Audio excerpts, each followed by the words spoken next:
Heads of Nag.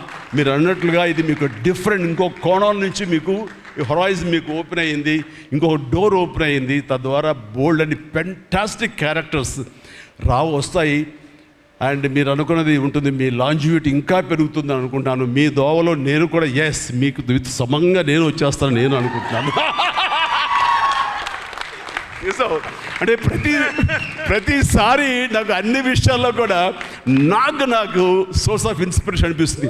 అది health కానివ్వండి, composed behaviour కానివ్వండి, ఒక ట్రాంక్విల్ ఆలోచనలు కానివ్వండి, స్థితప్రజ్ఞత కానివ్వండి, ఏం జరిగినా సరే అంటే నవ్వుకుంటూ సరదాగా ఉంటాం. ఇవన్నీ చూస్తుంటే నాకు ఎంత ప్రశాంతంగా ఉంటుంది, ఎంత మానసికంగా ఉంటుందని.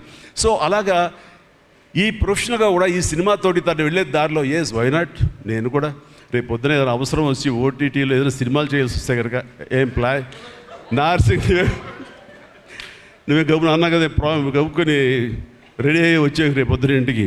సో ఓటీటీలో ఏదైనా సినిమాలు చేయాల్సి వచ్చినా సరే, వెబ్ ఫిల్మ్ చేయాల్సి వచ్చినా సరే, దానికి కూడా మనం సమాయత్తం అవ్వాలి. దానికి నాకు ఈ రోజున నాకు తీసుకున్న నిర్ణయం నాకు కూడా ఒక ఇన్స్పిరేషన్గా అనిపిస్తుంది. Sir well done. ఈ సినిమా ప్రతి ఒక్కరికి న్యాయం జరిగింది ఈ సినిమాలో.